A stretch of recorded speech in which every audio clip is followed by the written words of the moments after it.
अब हम लोग देखने वाले हैं कि लिमिट्स को, चूंकि जिस तरीके से हम लोगों ने बात की थी अभी थोड़ी देर पहले कि लिमिट एग्जिस्ट करती है, वही मेथड आप लोगों को मैं बता रहा हूँ कि अगर किसी फंक्शन के लिए एक पर्टिकुलर पॉइंट से जब हम लेफ्ट हैंड साइड से उसको अप्रोच करते हैं और जब हम उसको राइट हैंड साइड से अप्रोच करते हैं, अगर ये दोनों चीजें बराबर आ जाती है तो लिमिट एग्जिस्ट करती है और वही वैल्यू उसका वो लिमिट कहलाता है। तो इसको मैथमेटिकली सॉल्व करने का मैं आपको आइडिया दे देता हूँ, उसके कुछ मेथड्स हैं इसको चेक करने के लिए।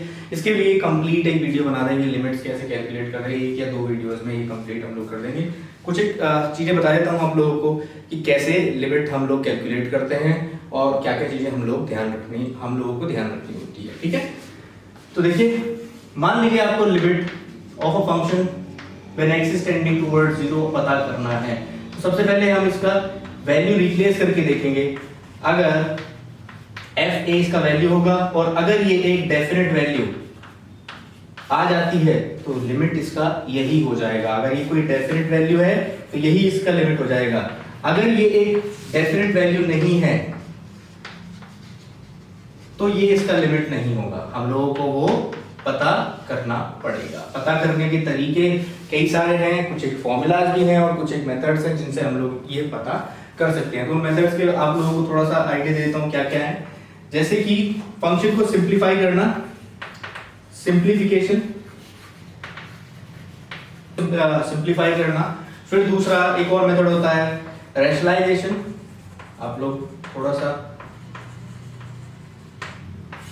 तीसरा तरीका हम लोग इसको कर सकते हैं यूजिंग सब्स्टिट्यूशन, सब्स्टिट्यूट करके वैल्यू पता कर सकते हैं। और फिर कुछ एक इंपॉर्टेंट फॉर्मूला हैं इनके जिनसे हम करते हैं इंपॉर्टेंट फॉर्मूला और बेसिक टर्मिनोलॉजी भी ध्यान रखेंगे हम लोग। अलजेब्रा ऑफ मैथमेटिक्स को अलजेब्रा ऑफ लिमिट्स में हम लोग पढ़ने वाले हैं। ठीक है, सिंप्लीफिकेशन से मतलब मैं आप लोगों को समझा देता हूँ सिंप्लीफिकेशन से क्या मतलब है और रैशनलाइजेशन से क्या मतलब है। इन सबको हम समझने की कोशिश करेंगे जल्दी जल्दी ताकि हम लोग आगे पढ़ सकें। कैलकुलस का इंट्रोडक्शन में ये बहुत इंपॉर्टेंट चीज है कि आप लोगों को लिमिट्स कैलकुलेट करना आना चाहिए। ठीक है, तो सिंप्लीफिकेशन से मतलब है जैसे मान लीजिए आपको लिमिट कैलकुलेट करना है, limit x is tending towards 3x² - 9 upon x - 3 आप लोगों को दिया हुआ है और हमको इसका लिमिट पता करना है। हम लोगों ने डायरेक्टली सब्स्टिट्यूट करके देखा और हम लोगों ने पाया कि 0.0 आ रहा है जो कि एक डेफिनेट वैल्यू नहीं है। तो हम लोग इसको, लेकिन हम लोगों ने देखा कि हम लोग इसको सिंप्लीफाई करके ऐसा लिख सकते हैं x - 3 x + 3 x - 3 और x - 3 से x - 3 कैंसिल हो जाएगा। अब हम इसको रिप्लेस करके देखेंगे और अगर डेफिनेट वैल्यू आ गया है यही इसका लिमिट होगा। ठीक है, पहला तरीका, इस तरीके से हम इसको सिंप्लीफाई करके भी देख सकते हैं। बहुत सारा जितने हो सकता है जितने अच्छे से हम लोग इस चीज को कर सकते हैं वो देखते चलेंगे। इसके बाद में आता है रैशनलाइजेशन। रैशनलाइजेशन हम लोग देखेंगे। रैशनलाइजेशन में क्या है, मान लीजिए आपको कोई फंक्शन कुछ इस तरीके से दिया हुआ है x टेंडिंग टुवर्ड्स 2 और हम लोगों को दे दिया जाए x - 2 अपॉन √x + 2 - 2 कुछ इस तरीके से दे दिया जाए आपके सामने। आपने देखा कि अब सबसे पहले हम लोग x को रिप्लेस करके देखेंगे। हम लोग पाएंगे कि 0.0 केस बन जाता है और इसको ऐसे सिंप्लीफाई हम लोग नहीं कर पा रहे हैं तो हम लोगों के पास में एक ऑप्शन रहना चाहिए कि हम लोग इसको रैशनलाइज भी कर सकते हैं। रैशनलाइज मतलब जो fx है उसको थोड़ा सा सिंप्लीफाइड फॉर्म में लिखने की हम लोग अभी भी वही चीज कर रहे हैं, सिंप्लीफिकेशन ही है, उसी का एक थोड़ा सा अगला प्रोसेस में लीजिएगा। तो हम लोगों ने डिनोमिनेटर का साइन चेंज करके ऊपर नीचे मल्टीप्लाई कर देंगे।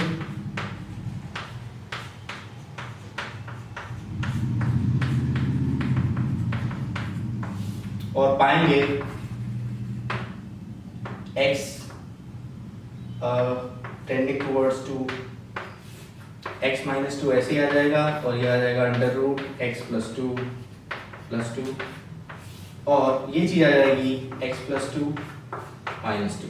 ठीक है, और इस चीज को हम लोग लिख सकते हैं कि 2 से 2 कैंसिल, सॉरी x + 2 - 4 आ जाएगा और इस चीज को हम लोग लिख सकते हैं लिमिट x टेंडिंग टुवर्ड्स 2, नीचे आ जाएगा x - 2 और इस x - 2 से ये x - 2 कैंसिल हो जाएगा।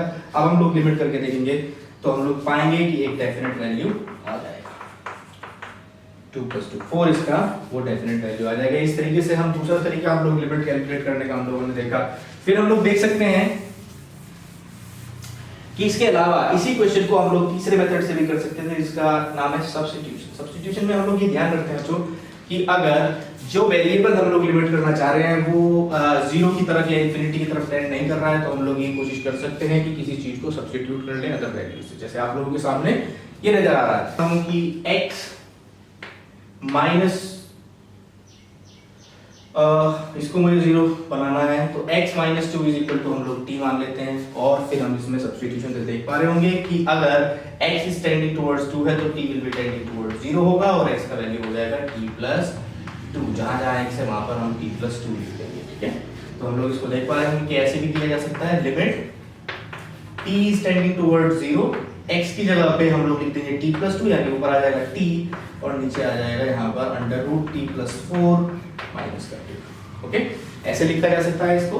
अब आप लोग क्या कर सकते हैं, आप इसमें आप फिर से सिंप्लीफिकेशन जैसा मैंने आपको बताया, रैशनलाइजेशन भी कर सकते थे, या और भी चीजें हैं। हम इसमें 4 ऐड और सब्ट्रैक्ट कर सकते हैं, ऐसा लिख सकते हैं 4 ऐड कर दिया और सब्ट्रैक्ट कर दिया, और इसको ऐसा भी लिखा जा सकता है limit t tending towards 0 under root t plus 4 का होल स्क्वायर माइनस 2 का स्क्वायर और upon under root t plus 4 minus 2। अब देखेंगे a square minus b square से a plus b minus b लिख करके नीचे वाले को कैंसिल कर लेंगे और फिर वैल्यू रिप्लेसमेंट दे देंगे और पाएंगे कि लिमिट इसका भी 4 ही आएगा। तो ऐसे किया जा सकता है। और उसके अलावा आपके कुछ इंपॉर्टेंट फॉर्मूलाज याद रखने हैं हम लोगों को, कि जो इंपॉर्टेंट फॉर्मूला है लिमिट्स में वो बहुत इंपॉर्टेंट रोल प्ले करते हैं, जो फॉर्मूला है उनको भी हम लोग ध्यान रखेंगे।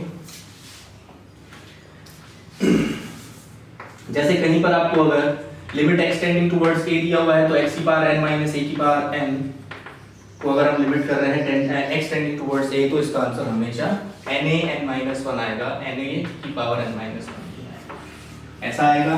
अगर हम लोग लिमिट कर रहे हैं x tending towards a x की पावर m माइनस a की पावर m अपॉन x की पावर n माइनस a की पावर n, तो इसका जो लिमिट आंसर आएगा वो आएगा n-1। कभी आपको ऐसा मिलता है limit x tending towards 0 a की power x minus 1 upon x, तो इसका आंसर आएगा log e बेस पे a, या हम लोग कह सकते हैं इसको ln a है। और कभी आपके सामने ऐसा लिखा हुआ है limit x tending towards e की power x minus 1 upon x की फॉर्म बनकर के आती है, तो इसको हम लोग कहते हैं 1, ठीक है, इसका वैल्यू होगा 1। और अगर आप लोगों को बच्चों कभी ये वाला फॉर्म मिलता है limit x tending towards 0 sin x upon x, ऐसा सा फॉर्म मिलता है, तो इसका जो वैल्यू होता है वो होता है 1। Limit x tending towards 0 tan x upon x अगर आपके सामने आता है तो इसका वैल्यू भी होता है 1। और कभी आपको ऐसा वैल्यू मिलता है, मान के चल रहे हैं next limit x tending towards 0 log 1 plus x upon x, तो इसका वैल्यू भी होता है 1। ये कुछ फॉर्मूला है जिनको हम लोग याद रखते हैं जब हम लिमिट्स को पता करने की कोशिश करते हैं, ठीक है। नेक्स्ट हम लोग देखेंगे कि अलजेब्रा ऑफ लिमिट्स में क्या क्या होता है, ठीक है। ये चीज मैं आपको इंट्रो में ही बता देना चाहता हूँ, थोड़ा सा आइडिया आपको लग जाए, इससे आगे आगे आपको हेल्प मिलने वाली है। फिर दोबारा से इन चीजों को हम लोग अच्छे से पढ़ने की कोशिश करेंगे, इनके प्रूफ्स पढ़ेंगे और कैसे कैसे कैलकुलेशन से कुछ एग्जांपल्स की हेल्प से हम लोग करने वाले हैं। तो हम लोग देख रहे हैं अलजेब्रा ऑफ लिमिट्स, किस तरीके से लिमिट्स को अप्लाई किया जाए वो चीज हम लोग पढ़ेंगे। अलजेब्रा ऑफ लिमिट्स देखिए, कभी आप लोगों को ऐसा मिलता है x is tending towards a fx plus minus gx, तो हम लोग इन फंक्शंस को अलग अलग लिमिट कर सकते हैं और जो आंसर आएगा फाइनली ऐड कर देंगे x tending towards a, limit x tending towards a gx, ठीक है। अगर इनके बीच में मल्टीप्लिकेशन या डिवीजन ऐसा साइन होता तभी भी हम लोग इसको अलग अलग लिमिट कर सकते हैं, ठीक है, सेपरेटली, और फिर फाइनली उसको लिख सकते हैं हम लोग। ऐसा भी किया जा सकता है, ये बेसिक चीज है आपकी।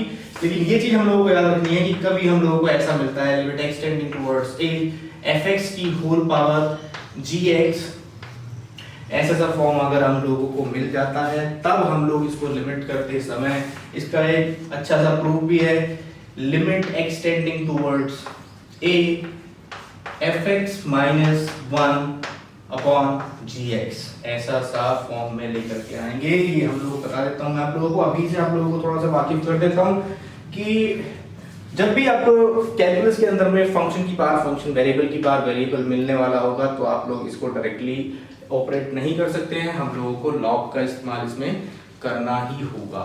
तो ये कुछ एक फॉर्मूला मैंने आप लोगों के सामने लिखे हैं, एग्जांपल के तौर पे मैं आप लोगों को बता देता हूँ। मान लीजिए आपको ये चीज लिमिट करनी है, एक्सटेंडिंग टुवर्ड्स 0 1 प्लस x की होल पावर x, ऐसा, और आप इसको लिमिट करना चाह रहे हैं तो जैसा मैंने आपको बताया e की पावर लिमिट ये extending towards 0 1 plus x, fx की जगह पे 1 plus x minus 1 upon x, और ये आ जाएगा आपका e की पावर लिमिट एक्सटेंडिंग टुवर्ड्स 0 1 से 1 कैंसिल हो जाएगा और x से x कैंसिल होकर के बाहर आ जाएगा और इसको लिमिट करेंगे तो e आ जाएगा। तो ऐसा हम लोग ध्यान रखेंगे, कभी ऐसा मिलता है या तो हम फॉर्मूला याद कर सकते हैं या इसका जो ओरिजिन है मैंने आप लोगों को बताया कि ये लॉग लेकर के ही सॉल्व हो सकता है, उसका प्रूफ हम लोग देखेंगे अलग लिमिट्स चैप्टर में पूरा, ठीक है।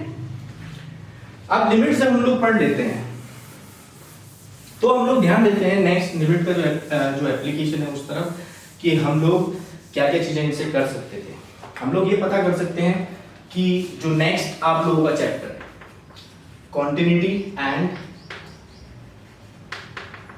डिफरेंशिएबिलिटी, हल्का सा आइडिया लेंगे हम लोग इसका डिफरेंशिएबिलिटी और फिर अलग से इसका वीडियो बना, ठीक है।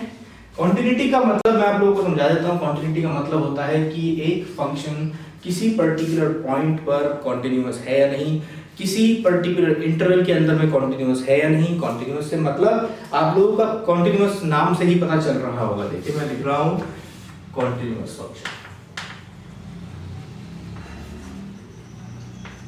कॉन्टिन्यूअस फंक्शन का मतलब मान लीजिए आपको कोई फंक्शन दिया हुआ है y = fx और उसका ग्राफ ये तय कर देगा, अगर आप लोग ग्राफ बनाना चाहते हैं कि फंक्शन कॉन्टिन्यूअस है या नहीं। मान लीजिए एक फंक्शन आप लोगों को ऐसा दिया हुआ है और एक फंक्शन आप लोगों को कुछ ऐसा दिया हुआ है।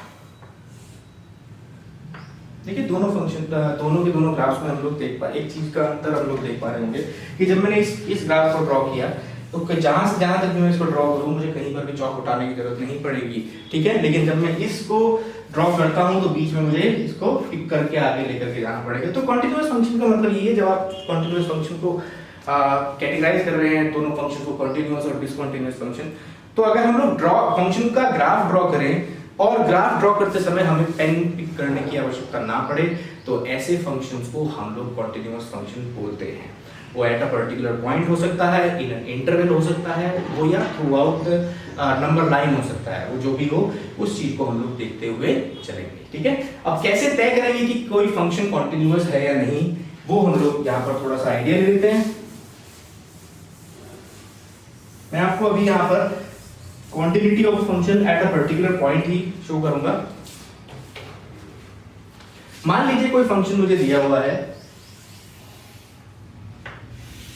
fx, ऐसा सही जैसा हम लिखते हुए आए हैं, और मुझे x = a पर इसकी क्वांटिटी चेक करनी है। देखिए बिल्कुल सिंपल से तरीका मैं आप लोगों को बताता हूँ। सोच आपकी जो रहनी चाहिए, जो अप्रोच रहनी चाहिए कि जब हम इसको लेफ्ट हैंड साइड से अप्रोच कर रहे होंगे तब इसका जो वैल्यू आ रहा होगा, जब हम इसको राइट हैंड साइड से अप्रोच कर रहे होंगे तब इसका जो वैल्यू आ रहा होगा, और जो इस फंक्शन का पर्टिकुलर वैल्यू पर जो वैल्यू आ रहा होगा वो तीनों अगर बराबर हैं तभी फंक्शन को ड्रॉ करते समय हमें पेन पिक करने की आवश्यकता नहीं पड़ेगी। एग्जांपल के तौर पे मैं आप लोगों को कुछ एक ग्राफ्स दिखा देता हूं, ठीक है। जैसे देखिएगा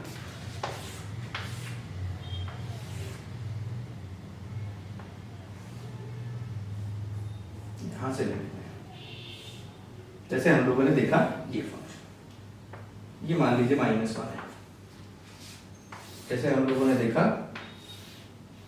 ये फंक्शन, मैं कह देता हूं ये +1 है, जैसे हम लोगों ने देखा ये फंक्शन,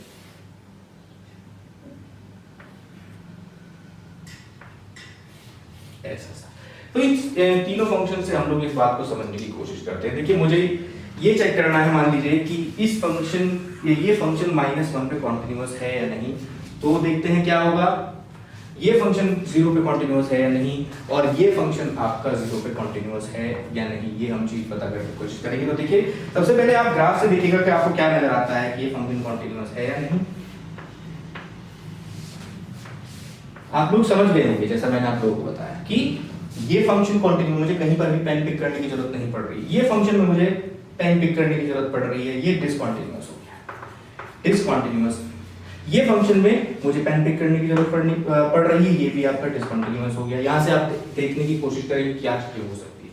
जब मैं लेफ्ट हैंड साइड से इसको अप्रोच कर रहा हूं -1 को, जब मैं राइट हैंड साइड से -1 को अप्रोच कर रहा हूं, और फंक्शन की खुद -1 पे जो वैल्यू है वो तीनों ही 2 है, ठीक है। इसलिए हम लोगों ने यहां से कह दिया कि ये फंक्शन कॉन्टिन्यूअस है। इस तरफ दूसरी तरफ हम देखते हैं कि जब हम लेफ्ट हैंड साइड से 0 को अप्रोच कर रहे हैं तो वैल्यू 1 की तरफ जा रही है, जब हम राइट साइड से अप्रोच कर रहे हैं तो वैल्यू 1 की तरफ जा रही है, लेकिन फंक्शन की 0 पर वैल्यू डिफाइंड नहीं है, इसलिए ये फंक्शन कॉन्टिन्यूअस नहीं है। मतलब आपका लेफ्ट हैंड लिमिट और राइट हैंड लिमिट बराबर हो गया, लेकिन फंक्शन की वैल्यू उस पर्टिकुलर पॉइंट पे बराबर नहीं आ रही है, तो ऐसे फंक्शन को भी हम लोग कतई भी कॉन्टिन्यूअस फंक्शन नहीं कहेंगे। तीसरा फंक्शन तो आप लोगों को सामने समझ ही आ रहा होगा कि अगर लेफ्ट हैंड लिमिट और राइट हैंड लिमिट रखते हैं, लेफ्ट हैंड लिमिट तो एग्जिस्ट कर रही है, राइट हैंड लिमिट ही एग्जिस्ट नहीं कर रही है, तो हम लोग क्या करेंगे इसको कि फंक्शन कॉन्टिन्यूअस फंक्शन नहीं है। तो बिल्कुल सिंपल तरीका कि अगर आपको ये चेक करना है किसी पर्टिकुलर पॉइंट पे कि कोई फंक्शन कॉन्टिन्यूअस है या नहीं है, तो हम लोग केवल और केवल इस चीज को ध्यान रखेंगे।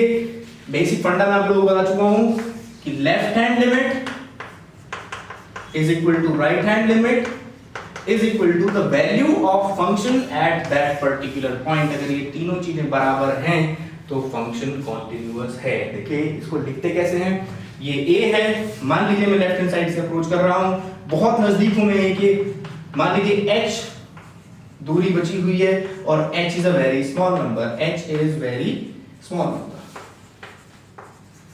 ठीक है। राइट साइड से भी यही h is very small number, infinitesimally small, मतलब h is actually tending towards 0।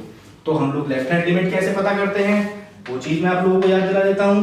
Left hand limit x is tending towards a from left, sorry, और जिसको हम लोग, क्योंकि मैंने बोला आपको कि h वो वेरिएबल है जिसको हम लोग लिमिट कर सकते हैं टेंडिंग टुवर्ड्स 0 है, बहुत इनफाइनाइटेसिमली स्मॉल है, तो उसको हम लोग करेंगे।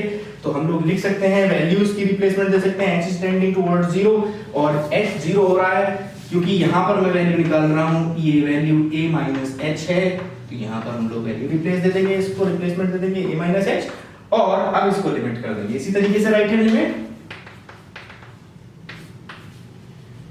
x tending towards a from right fx और limit h tending towards 0 a plus h। Right hand limit पता कर लेंगे और उस फंक्शन का उस पर्टिकुलर पॉइंट पे वैल्यू पता कर लेंगे। अगर ये तीनों चीजें बराबर आ जाती हैं तब हम कहेंगे कि वो फंक्शन कॉन्टिन्यूअस है एट दैट पर्टिकुलर पॉइंट, ठीक है। तो ये कॉन्टिन्यूटी का हमारा पूरा का पूरा खेल चलने वाला है। इसमें आप लोगों को समझ में आ जाएगा कि आपको लिमिट्स पता करना आना चाहिए। लिमिट्स का मैंने आप लोगों को भी बताया कि क्या क्या चीजें इंपॉर्टेंट है लिमिट्स कैलकुलेट करते समय, वो सब चीजें आप लोगों को पता होनी चाहिए। अब आती है बात डिफरेंशिएबिलिटी की।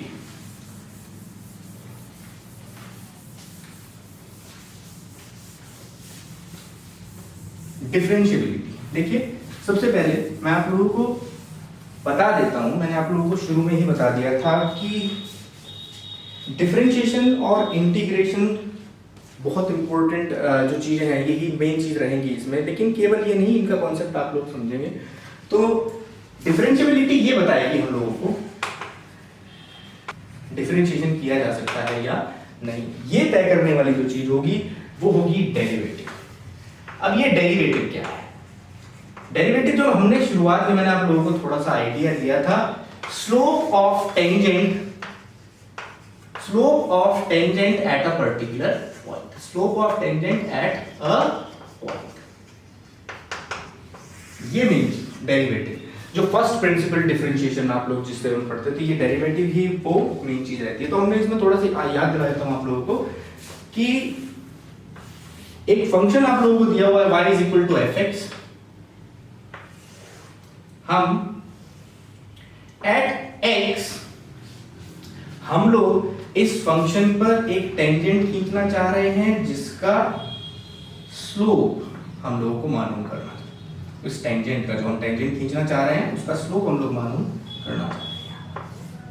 मैंने आपको बताया कि इस तरीके से तो हम लोग नहीं कर सकते हैं, लेकिन हमें कॉर्ड बना करके मान लेता हूं ये पॉइंट P है, एक नया पॉइंट मैंने Q मान लिया।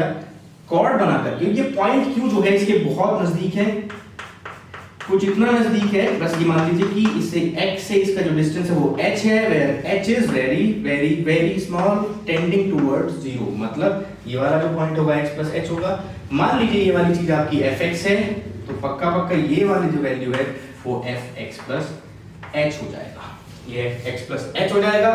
तब मैंने बताया था कि ये स्लोप ऑफ कॉर्ड अगर मैं कह दूं कि h is very very small number, तो slope of chord slope of tangent के बराबर ही हो जाएगा। तो स्लोप ऑफ टेंजेंट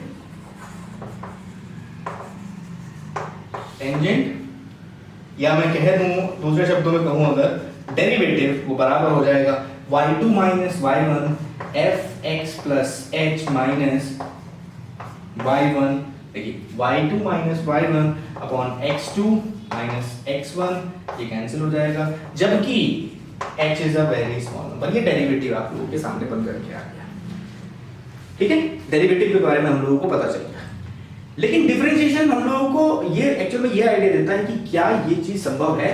हम लोग कह सकते हैं कि ये पक्का ऐसी बात होगी, हम स्लोप ऑफ टेंजेंट कह सकते हैं कि उस पर्टिकुलर पॉइंट पे यही आएगा। डिफरेंशिएबिलिटी हम लोगों को ये चीज बताएगी। हम लोगों को डिफरेंशिएबिलिटी ये बताएगा कि डिफरेंशिएशन किया जा सकता है। मतलब मैं ये कह सकता हूं कि नहीं कि अगर मैं उस पर्टिकुलर पॉइंट पर टेंजेंट खींचूं तो उसका स्लोप यही होगा, उसके अलावा कोई और चीज नहीं हो सकती। जो अप्रोच हमने ये लगाई है, तो उसके लिए क्या हमारे सामने एक चीज चलती है, वो है कि फंक्शन का जो लेफ्ट हैंड डेरिवेटिव आ रहा होगा, लेफ्ट हैंड डेरिवेटिव जो आ रहा होगा, मतलब कहने का समझ रहे होंगे आप लोग कि मैंने तो राइट साइड से दिखा दिया है। अगर मैं इसी चीज को लेफ्ट साइड से दिखाता और तभी भी उस टेंजेंट का स्लोप जो आ रहा है वो दोनों बराबर आ रहे हैं, तब मैं कह सकता हूं कि फंक्शन डिफरेंशिएबल है। मतलब कहने का ये कि अगर इसके थोड़ा सा इस तरफ अगर मैं कोई टेंजेंट खींचूं, उसका स्लोप में बहुत ज्यादा चेंज आ रहा हो। जैसे एग्जांपल के तौर पे मान लीजिए आप लोगों ने ये देखा फंक्शन,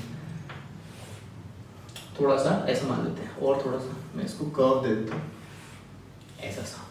आप लोग देख रहे हैं कि ये x इक्वल टू a है, सारा x इक्वल टू पे देखा मैंने। लेफ्ट हैंड साइड पे जब इससे जस्ट पहले आप लोग स्लोप देखा, टेंजेंट का स्लोप निकालने की कोशिश करेंगे, तो आप पाएंगे कि टेंजेंट कुछ ऐसा सा बन करके आएगा, ऐसा सा, कुछ थोड़ा सा और इस तरफ है वो। ठीक है, अगर मैं राइट हैंड साइड से देखूं तो यहां पर क्या हो जाएगा कि टेंजेंट इस तरीके से बन करके आएगा।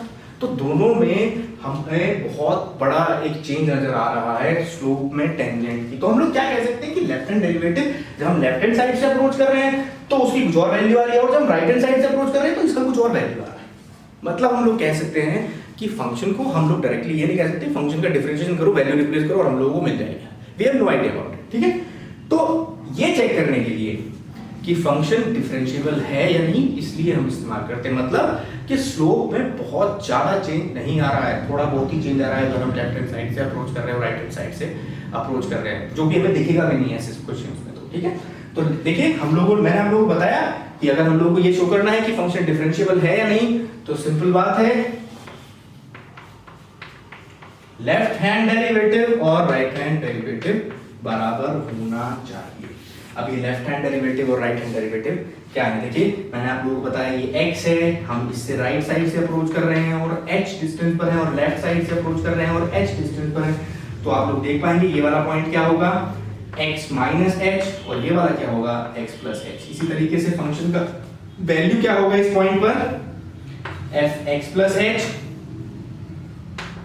और इस पर क्या होगा, fx माइनस h। मतलब मैं डायरेक्टली लेफ्ट हैंड डेरिवेटिव इस तरफ लिख देता हूं, limit h tending towards 0 fx minus fx minus h। देखिए y2 minus y1 upon x minus h, यानी ये प्लस h हो जाएगा, ये कैंसिल हो जाएगा इससे, और ये चीज आपके सामने है, limit h tending towards 0 fx minus h upon h अगर आपका वैल्यू आएगा तो उसको हम लेफ्ट हैंड डेरिवेटिव बोलते हैं। अब बात कर रहे हैं हम लोग राइट हैंड डेरिवेटिव, और राइट हैंड डेरिवेटिव आपके सामने। अगर ये दोनों चीजें सॉल्व करने के बाद में, इनका लिमिट रखने के बाद में अगर ये दोनों चीजें बराबर आ जाती हैं तो हम लोग कहेंगे फंक्शन उस पर्टिकुलर पॉइंट पर डिफरेंशिएबल है, ये डिफरेंशिएबिलिटी है। और जब वो डिफरेंशिएबल है तो उसका डिफरेंशिएशन इन दोनों में से कोई सी भी चीज आप लिख देंगे तो वही उसका डिफरेंशिएशन हो जाएगा। ठीक है, बेसिक बिल्कुल फंडा, जिसको हम लोग कोई से भी फॉर्मूला से कर सकते हैं, लेकिन कर्टेसी के तौर पे एक ही तरीके से आप लोगों को ज्यादा मिलेगा कि फंक्शन का जो डिफरेंशिएशन होता है, जब हमने वो कह दिया कि डिफरेंशिएबल है तो उसका जो डिफरेंशिएशन होगा वो फंक्शन का डिफरेंशिएशन होगा limit h tending towards 0 fx plus h minus fx upon h, और इसी को हम लोग बच्चों बोलते हैं first principle differentiation. First principle differentiation ये आपके सामने फर्स्ट प्रिंसिपल डिफरेंशिएशन आता है, जिसको हम लोग लिखने के तरीके में आप लोगों को बताता हूं, जिनका d by D x of function जो भी दिया y dy by D x f dash x y dash f, आप बस इसी तरीके से या y1 लिख लें, ऐसा हम लोग इसको लिख सकते हैं। इनको लिखने के, डिफरेंशिएशन को लिखने के तरीके होते हैं। ठीक है, ये बेसिक फंडा है डिफरेंशिएशन का। डिफरेंशिएशन होता क्या है, जब एक फंक्शन डिफरेंशिएबल है तो हम लोग उसको कह सकते हैं। ठीक है, डिफरेंशिएबिलिटी में आप लोगों ने ये चीज देख ली है, इसको प्रॉपर्ली हम लोग डील करेंगे, क्वेश्चंस के साथ में डील करेंगे, लेकिन यहाँ पर एक बढ़िया आइडिया मेरे ख्याल से आप लोगों को मिल चुका होगा कि व्हाट डज डिफरेंशिएबिलिटी मीन। ठीक है, तो इसके बाद ये फर्स्ट प्रिंसिपल ऑफ डिफरेंशिएशन। जब डिफरेंशिएबिलिटी आप लोगों को पता चल जाती है, आप लोगों को डिफरेंशिएशन पता चल जाता है, तो कुछ एक आप लोगों को स्टैंडर्ड डिफरेंशिएशन फॉर्मूला भी पता चल जाते होंगे, एकदम से याद हो जाते होंगे आप लोगों को स्टैंडर्ड डिफरेंशिएशन फॉर्मूला। ठीक है, जो आप लोगों को हमेशा याद रखने हैं, दैट डिफरेंशिएशन ऑफ x की power n will be equal to nx n minus 1, differentiation e the power x, differentiation a the power x, differentiation sin x का हो जाएगा cos x, differentiation of cos x minus sin x, tan x sec square x, differentiation of sec x, directly लिख रहा हूं थोड़ा सा, sec x tan x, cot x minus cosec square x, cosec x minus cosec x cot x, log x 1 upon x and log a base पे x 1 upon x log e base पे a। देखिए calculus में जब हम लोग log